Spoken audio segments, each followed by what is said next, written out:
কোথায় রেখে গেছে?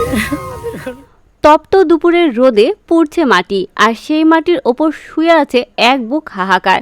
দৃশ্যটি দেখলে যে কারো বুক কেঁপে উঠবে। গাজীপুরের কালিয়াকৈর উপজেলার উত্তর লস্কর চালা গ্রামে গেলে দেখা যায় এক অদ্ভুত আর হৃদয় বিদারক দৃশ্য। এটি কোনো সিনেমার সেট নয়, কোনো সাজানো নাটক নয়, এটি ৩২ বছর বয়সী সোনিয়া বেগমের জীবনের এক নিষ্ঠুর বাস্তবতা। খোলা আকাশের নিচে স্বামীর কবরের পাশে বিছানাতে বসে আছেন এক অসহায় মা। তার এক পাশে ৯ বছরের এক অবুঝ মেয়ে, আর কোলে মাত্র ১.৫ বছরের এক অবুঝ শিশু। যেই বয়সে শিশুদের ঘরে খেলে বেড়ানোর কথা, সেই বয়সে তারা বাবার কবরের ওপরে বসে মায়ের চোখের পানি দেখছে।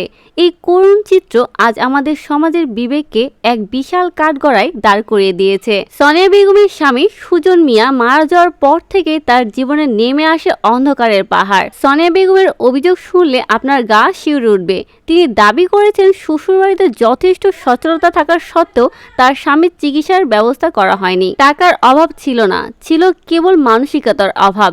বিনা চিকিৎসায় তার স্বামী সুজন ধুকে ধুকে মৃত্যুর কোলে ঢলে পড়েন। কিন্তু ট্র্যাজেডি এখানেই শেষ নয়। স্বামী মরে যাওয়ার পর শোকে কাতর এই নারীকে সমবেদনা দেওয়ার বদলে শ্বশুর শাশুড়ি তার উপরে নেমে আসে পাহাড় হয়ে। এমনকি স্বামীর দাফন শেষ হওয়ার সাথে সাথেই তাকে সাফ জানিয়ে দেওয়া হয় এই বাড়িতে তার আর কোনো জায়গা নেই। 2 সন্তান সহ তাকে এক কাপড়ে ঘর থেকে বের করে দেওয়া হয়।